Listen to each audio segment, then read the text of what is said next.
أعوذ بالله من الشيطان الرجيم بسم الله الرحمن الرحيم الحمد لله والصلاة والسلام على رسول الله أما بعد السلام алейкум ва рахматуллахи та'аля ва баракатух.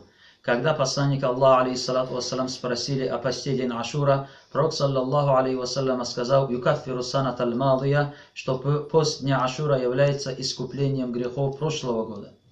Ибн Аббас, сподвижник пророка, саллаллаху алейхи вассаляма, передает, что пророк, саллаллаху алейхи вассаляма, сам держал пост дня Ашура и повелевал сподвижникам, чтобы они тоже держали пост этого дня. В книгах пишут, упоминается, что сподвижники даже своих детей, маленьких детей, заставляли в этот день держать пост. И если они до вечера голодали, они хотели кушать, они делали разные игрушки и отвлекали детей до времени ифтара. Не то, что маленькие дети, даже грудные дети. Пророк, саллаллаху алейхи вассаляма, говорил, чтобы к нему приносили грудных детей в этот день Ашура. И пророк, алейхиссалату вассалам, брал свою слюну и ставил в рот этих грудных детей и говорил матерям, чтобы до вечера они не кормили их. И эта слюна пророка, саллаллаху алейхи вассаляма, была достаточно этим детям до вечера.